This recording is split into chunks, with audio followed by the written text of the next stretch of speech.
Okay, I have to tell you, I was really hoping to get this podcast out pre-Valentine's Day because I'm now convinced the Jets song You Got It All is the perfect couple skate song, and I've had it on repeat for the last 3 weeks. The Jets started performing as a family band in 1977, and on the heels of acts like Jackson 5 and the Osmonds, the group enjoyed incredible success from 1985 to 1990. During that time, they performed 3 world tours and produced 5 top 10 hits on the U.S. Billboard Hot 100 chart. It seemed like the Jets were living the dream until they weren't. Moana Wolfgramm Feinga is the youngest of the Jets and had just turned 12 years old when they released their debut album through MCA Records. Together with her siblings, Moana performed the Star-Spangled Banner at the 7th game of the 1987 World Series. She also performed in 2 Olympic Games. She is now a wife and a mother, but on occasion she still gets out on stage and remembers days that felt surreal, days she will never forget. This is All In, an LDS Living podcast where we ask the question, what does it really mean to be all in the gospel of Jesus Christ? I'm Morgan Jones, and I am so excited to have Moana Feinga with me today. Moana, welcome. Thanks for having me. So I want to tell you before we get into this that I have been listening to the Jets on repeat for the last week. You guys were famous before my time, but I knew my dad was a big fan. And so Sunny Mahe gave me your name and she said, you may not even know who the Jets are. And I was like, I do know, but I went back and listened to the music on, like I said, I've had it on repeat for the last week. So it's been really fun for me. And I hope other people will go and listen to you guys' music. But before we get into kind of what ended up becoming the Jets, your parents came here to Utah, right? From Tonga. What has your Tongan culture meant to you? Oh, I think it's the complete foundation of who we really are. My parents came in the 60s. I had a grandfather who, well, if you travel back a little bit further, 3-4 generations earlier, my great-great-great-great-grandpa came with his brothers and some cousins to the islands from Germany. And they ended up as merchants just looking for a new place to settle. They get to the islands and they settle on the little island of Vava'u. Then 3 generations later, my grandpa, Yohani, is like, I want to go on my own journey and I want to come to America. I've got 19 children.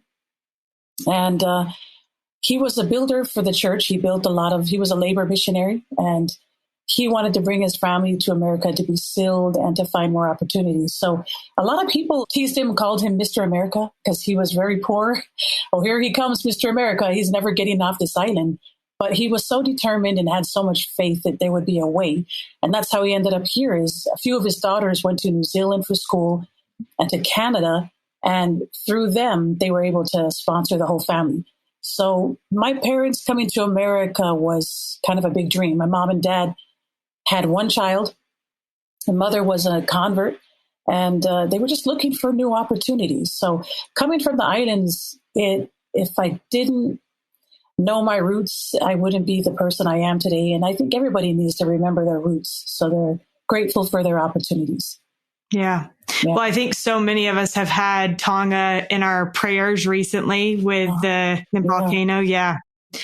One of your sisters said, we grew up in a very faith-filled home. The reason we came to America was to serve God in whatever way that was.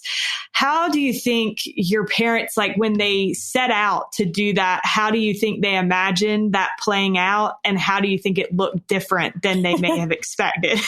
I think they were completely, I think they didn't really know what course they were going to take. But my dad is a lot like his father. He was adventurous and he wasn't afraid to try new things. They came here and struggled. He was a Mr. Utah, weightlifter. And then she worked at the Beehive Clothing, just sewing clothes. But after 8 kids, I think they were just trying to figure out, where do we find our opportunity? My dad didn't have a proper education. So I think they stumbled on it because music was always a part of the Polynesian culture. And I think that was what my dad said after he watched the Jacksons and the Osmonds. They were on a variety show. they were inspired to say, wait a minute, we love music. Our family loves music. We should try this. My dad has 12 sisters that were all Polynesian dancers. My mother was an entertainer and a musician. And he just thought, I got to use what I have, my strengths. And so that's how we started our family band. Is we were in Rose Park, and we had a little family home evening. And they said, we've got two choices. We've got a family-run lawn mowing business, yard work business, or show business. We got to choose tonight what we're going to vote on. And basically, that's kind of what it came down to. Is it was unanimous. Everyone wanted to do music. And my dad just said, listen, if Nephi could build a ship, we can build a band. We just need to find the right tools, and then we have to make it happen. So, yeah, I think they set out on a course without really knowing. And I think a lot of his own siblings thought he was crazy. Crazy man with 8 kids. But I think when you have 8 kids, I think you struggle and you fight and you think, I mean, with 8 children, you got to feed. I know my parents thought long and hard, what is the best possible way? So the music was what they thought. And everyone else might have thought differently. But my dad said, well, we'll find out. We'll go on the road. He ended up buying a whole bunch of instruments, setting them up in our living room. And nobody knew how to play a thing. They just learned along the way. One older brother learned off the radio, learned from my mom. And then he learned pretty much by ear and then taught the other siblings how to, and then we created a band. And then my dad just said, hey, let's go for it. So how many of you ended up playing instruments? I have 3 brothers, Roy, Heine, and Rudy, that were the bass, guitar, and drummer. And then a sister, Kathy, played the keyboards. And so they were the band, and they had their first song was You Ain't Nothing But a Hound Dog by Elvis Presley. And that's kind of what they started with, was they went around doing elementary talent shows and whatever they could do, nursing homes, Relief Society parties, luau's. Eventually, my sisters and I joined as little dancers and singers. Okay. And initially, you all were doing kind of more Polynesian culture type performances. Yes. Is that right? And then eventually at some point your dad came and was like, that's it. We're doing top 40. Yeah, we absolutely got stranded in Minnesota doing a bunch of shows for a Hawaiian Inn hotel. There was a chain of them. People would go to the hotels to experience Hawaii, like in North Dakota and Iowa. They couldn't afford Hawaii. They would come to the Hawaiian Inn and they would find the Wolfgramm family performing and doing a luau for them.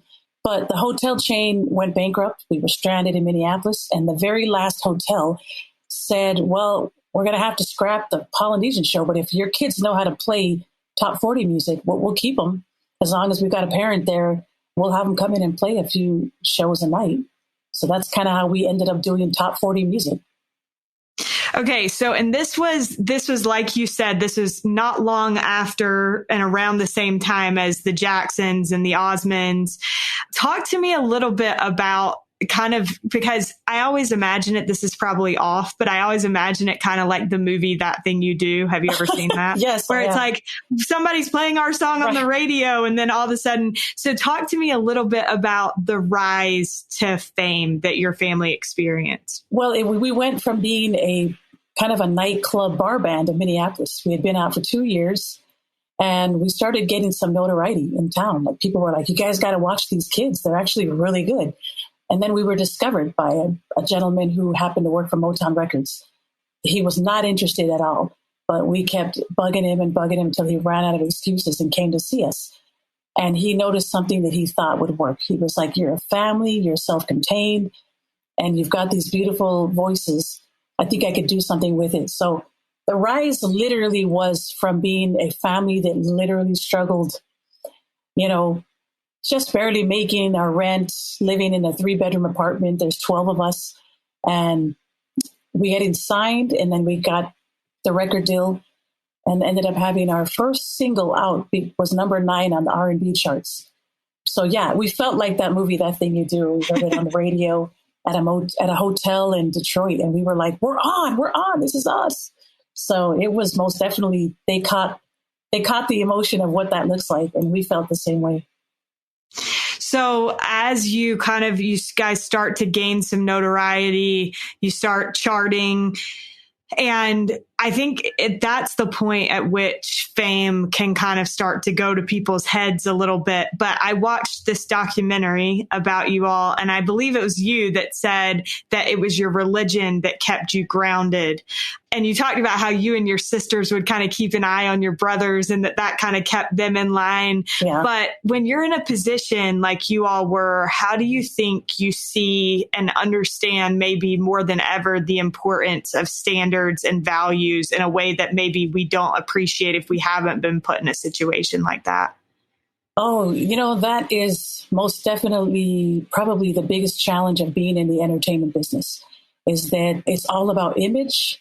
It's about selling records, and everybody leans towards the physical. And it was no different for us. The pressure we got for 3 of us girls in the group, there's 5 boys, was really tough. The kind of music they would send us. At one time, Prince had written a bunch of demos for us. And his producer was our producer. And we never even got to hear him, but he kind of sat down with Prince and said, now remember, this is a family. I don't know if you know this. And he was like, oh, yeah, that's right. Oops. So we never used any of his material because it wasn't in line with just being a family, and also just our religious beliefs. A lot of the artists on the road, it's easy to compromise. You're trying to make it in the business. You're trying to get famous. Everyone has a different intention of how they look at success. Our family, our intention was that we could perform in a world as a family and have other people know that families are important. And so we struggled a lot with the pressure of the industry, the weight. A lot of our manager had us on diets, signed papers. We had to do aerobics every day. We always struggled with wardrobe people telling us, you girls, you should really let loose a little. It would be a lot better and you'd sell more records.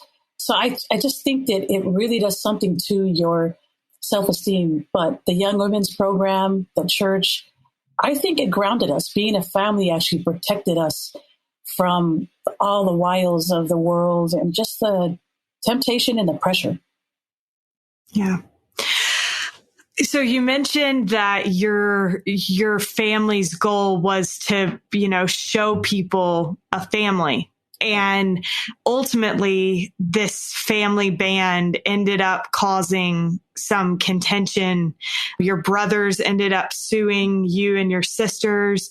And I just wondered, what kind of toll did that take on you personally and on your family? And I wondered, what's the latest on that? Were you able to make amends there? Well, that's interesting you say that because we started off in 1986 is when we had our first hit, and we had 8 top 10 hits throughout the next 5-6 years. And the struggle to be in the business is so tough. It's like King of the Hill. The industry wants to sign up the newest, latest, and greatest artists.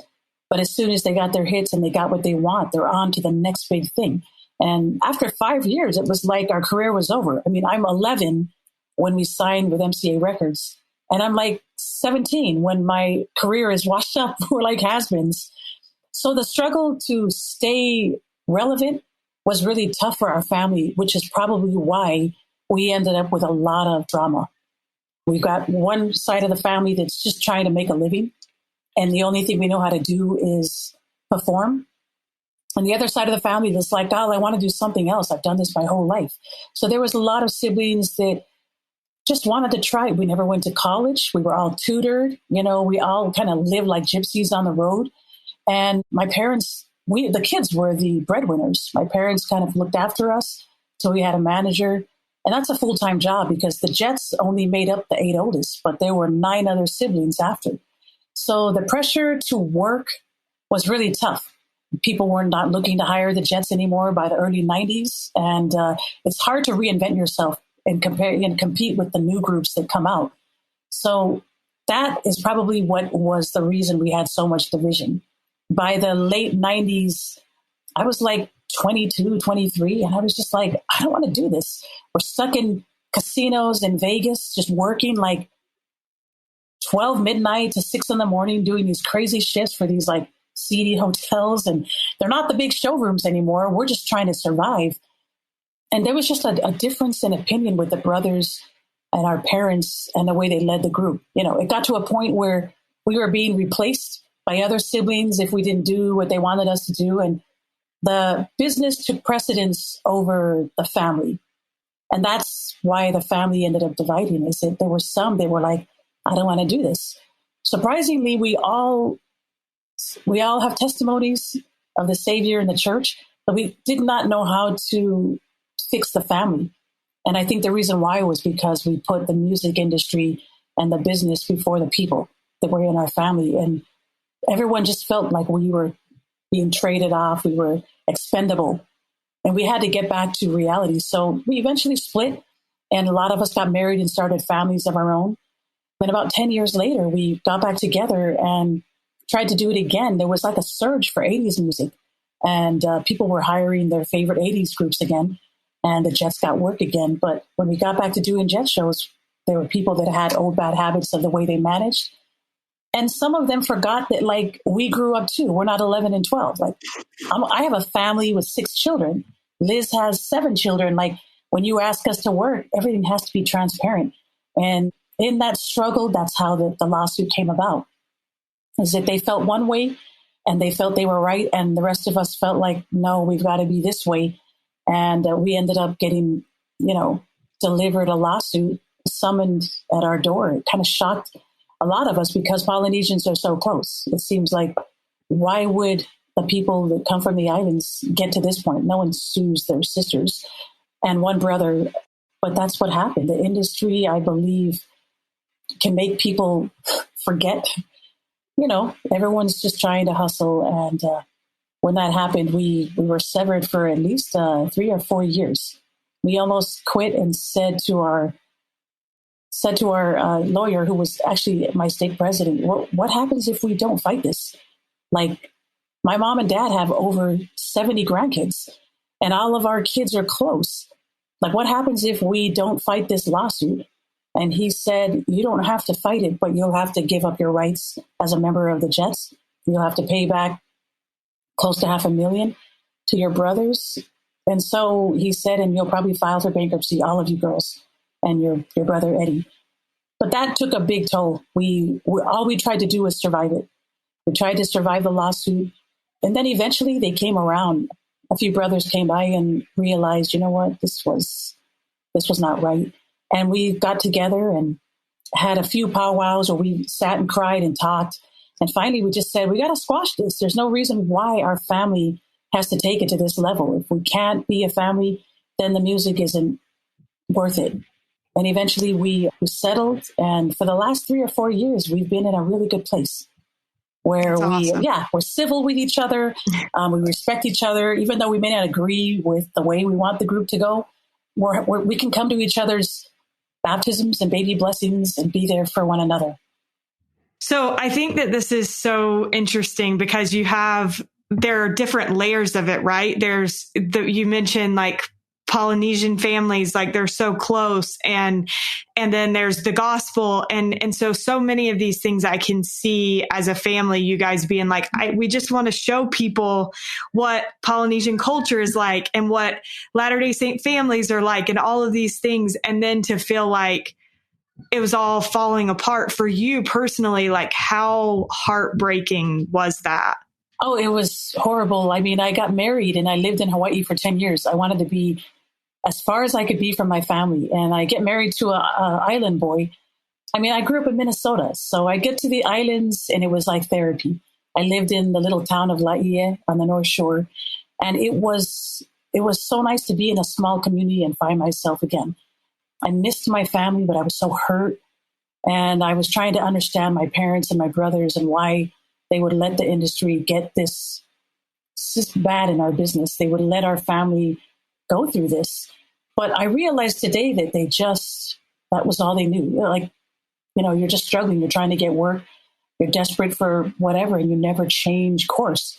I changed course and started a little family, and that's the therapy that I needed, was just to get away and breathe. My whole childhood was a gypsy kid traveling all over the country, and I loved it. It was with my family, but there were a lot of things that I wished that I needed to do. And so being on an island really was therapy for me. I loved it. It let me be myself and my roots in the church. It just strengthened my testimony. So that was really good for me. Yeah. I was going to ask you, you mentioned that all of your siblings, had testimonies.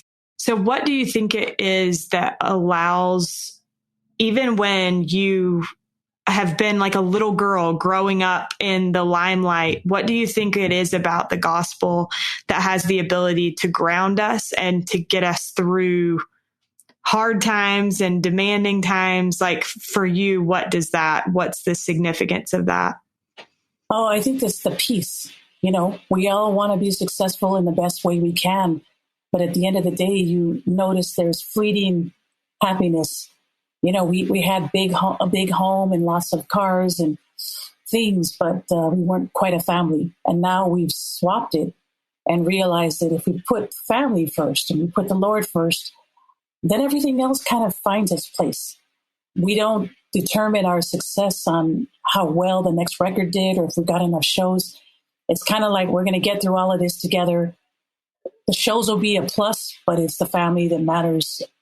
I hope I answered that correctly for you, or does that make sense? Yes, ma'am. Absolutely. Yeah. So if you could go back, Moana, knowing what you know now, and again, knowing and acknowledging like you were 11 years old in like this incredibly demanding spot. If you could go back, would you do anything differently? I would have saved money. I would have learned how to save. I don't know if my parents knew how to save. There's so many kids. So I don't know if they knew how to save. We worked so hard for 5 years doing tour after tour. And I never seen the fruit of that, But we just always never said anything. There was food in our fridge. We had clothes on our backs. We'd come home. The home was comfortable. But you feel the pressure of it when you get older. You get married and you go, wow, if I did anything different, it would have been to be smarter with money. And to always remember that the happiness of each other is more important than that next show or this or that. Let's be there for each other first, and then we'll work out anything else. Yeah. What would you say is like your best memory from that time? Oh my gosh. That's a hard one. There's a lot of great memories. The traveling part, hands down. How does a 10, 11, 12-year-old girl get to fly to Japan, to England, to Switzerland, and hear people singing your song, and they don't even speak the language? Like, it still blows my mind that there are people in other countries that still sing our music. We go to the Philippines probably more regularly, and these people know more of our songs than I can remember. That they'll know our B-sides and all the songs off of every album we've done. That's been the highlight, is just meeting people all over the world. The second highlight has been that we can connect with people on a human level. I like to break down the stereotypes that we're untouchable or that artists are untouchable. We're just regular Joes working, and the more we can connect with people, I think it's more genuine that way. Absolutely. I agree with you completely. So, Moana, tell us a little bit about your life now. You're a mom. How many kids do you have? I have 6 kids. My oldest just came off his mission in Ghana. He went to the Kumasi, Ghana mission. So my life pretty much is basically just being a mother. I have loved raising my kids. I have loved that I have the music on the side. For a little while, I felt very upset that our life wasn't doing too well, and we were all struggling after everything we did to work for in music. People would say, wow, you guys have done so much, and there was nothing to show for it. But I realize now that there's more to look at. Your perspective is different, and my family means everything to me. I'm actually writing a book, and it's almost done. And it's kind of just the story of what it's been like to be in this business. Maybe it would help other families that love music or artists, and hopefully ground them and help them look for the red flags and look for the detours and stay far away from those things. But yeah, most of my time has been just raising my family. I just got released as a Young Women's President, so I'm released of 30 girls that I loved a lot, and yeah, just trying to just find purpose for my family and my kids and keep it simple. Let me ask you this, Moana. I think listening to you say that, it's clear that like when you say I'm a mother or I just got released as Young Women's President, that there's like a pride associated with that. And I think that in the world that we live in, there's so much focus on, well, what are you doing outside of the home? Or what are you doing outside of your church calling? Because it's like, it's not enough. Right. So for you, somebody that has had all those things that people deem important, what would you say you've learned about the value of what happens in your home and your service in the church? I would say it's all about people. My son goes to Africa and he comes home like a totally different kid. You know, he's just thankful for the running water in the bathroom and the simple things. And I think it boils down to me to, are we connecting with our brothers and sisters? Are we caring for each other enough to be a part of their lives? Yeah, we have access to jobs and careers so that it helps us sustain our families. But the Lord wants us to love him and love our fellow brothers and sisters. And that's kind of what we need to do, is just be there for one another and be good stewards to one another so we find peace. I agree completely. You mentioned that music is still an important part of your life. And I heard, and I'm very jealous of this, if this is true, that you sang in Gladys Knight's choir. What was that like? And what are the biggest things that you learned from her? She's a legend. Oh, yes. It was a tender mercy during the whole lawsuit. We went through the lawsuit and all of our shows got stripped away from us. We couldn't work as the Jets and we were financially just strained. And I had a girlfriend, Temma Hunkin. She calls me and she's like, you got to come join the choir. I'm like, I don't have time. I've got 6 kids. I don't have time. No, you have got to join this choir. So she bugged me enough and then I ended up joining. And the first day I got there, the first song that Gladys taught us just put me in a place I had never sung for the Lord this way. And I learned so much about singing from your soul. And you take the gift that God gives you and you literally sanctify it for his work. And so that's what I learned from Gladys, is that when she'd make us sing, I mean, we would come there with lyrics and no one had notes. I don't read notes, so that's fine. But people that were looking for notes, where's the notes? We're like, and she would say, no. I'm going to teach you. My choir sings from the heart. When I say go up, you follow me up. When I say go down, and if I switch it in the middle of the song, you follow me. And it taught me to feel the Spirit more in music. You know, when you're younger, you have this, I don't know, maybe some people are more mature than I am, but you're so worried about your appearance and the way you deliver your music. But the older I've gotten, the more I learned that you've got to sing for something and it's got to come from deep down inside. And Gladys taught me to sing from your soul. And people will be pierced and they will never forget it. And that's something I loved doing. I had a family of 100 and something plus choir members that we all became so close because we did a lot of touring together. And she's amazing. I mean, at her age, she still outperforms all of us in that choir. It was an honor. Is that choir still going? I think they disbanded the choir last year or the year before. Okay. Because she was almost hitting close to 80. And the woman was taking on such a huge task besides doing other things, to cover 100 plus choir members and constantly keep up with the arrangements and the traveling schedule. I'm sure it takes its toll. And yet she would come in like a pro and just blow people away. And her energy and her light really affected the rest of us. I'll never forget my experience with the choir. It was the best. Taught me to sing differently. I feel like that's something that we could use a little bit more of in our church meetings. Oh, yeah, for sure. And I love our gospel. I just think that now that the world is changing, it's being more diverse. People praise the Lord in all kinds of ways. It's still the same God, but we just praise him differently. And our church has very conservative customs and traditions. So it's nice to throw a little flavor in there and mix it up a little. I think people enjoy that. Yeah. And I'm sure as you guys toured around, you saw the way that people respond to that because it moves you. Oh, absolutely. Just my husband and I just finished producing a new Tongan sisters group called the Tonga Sisters. Yeah. And we were the producers on it. And we didn't want to do the same old thing. We were like, hey, I've been at other churches and I've heard them sing. And we can do a little more, and mostly because I can feel the Spirit when they sing. So when we produced the Tonga Sisters project, we had that in mind, and the girls were amazing. And my husband and I got to do some, kind of off the cuff, a little bit different from what some of the church music has been like for the last 30, 40 years. So it was fun. That's awesome. I had no idea that you worked on that. That's really cool. My They're so talented. They are. We had fun producing them, and we're still finishing their hymns project.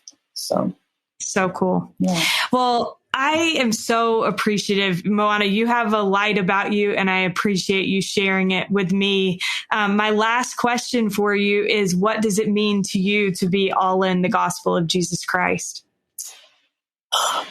It means every day, all day, anywhere you go, you are basically his instrument, no matter what you do.